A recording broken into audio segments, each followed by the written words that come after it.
Сәлем баршаңызға, каналыма қош келдіңіздер. Бүгін сіздермен осындай көкөністерден икра жасаймыз.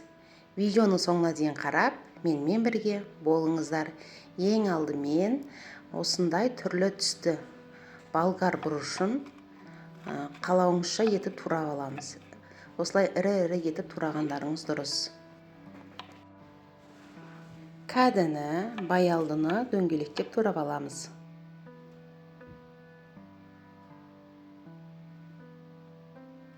Сосын қызанақты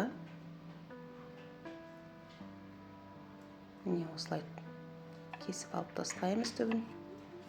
Сосын төрт бұрыштап ірі етіп турап шығамыз.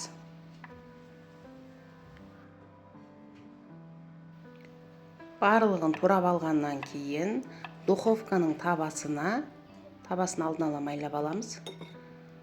Міне барлығын салып шығамыз.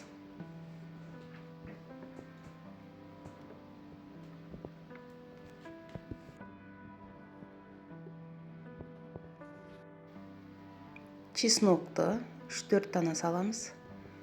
Пиязды да дәл видеода көріп тұрғандарыңыздай турап аламыз. Өте майда емес, ірі етіп турап аламыз. Дәміне қарай тұз, бұрыш. Егер ұнатсаңыздар, кез келген дәмдеуіштерді себулеріңізге болады. Сұйық май құйып 180 градуста 40 минут пісіріп аламыз.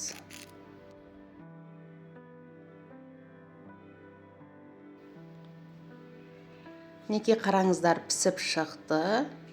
Енді бөлек бір ыдысқа салып, блендермен езіп аламыз, бір келке етіп. Міне осылай жайлап, қатты баспай, төменгі жылдамдықпен барлығын бір келке етеміз. Егер духовкаларыңыз болмаса, қазанға пісіріп алуларыңызға да болады. Пісіп шыққаннан кейін блендермен осылай бір келке етіп езіп аламыз. Қараңыздар, өте дәмді болып шықты. Нанға жағып жей берулеріңізге болады. Сіздермен болған Эльмира, астарыңыз дәмді болсын.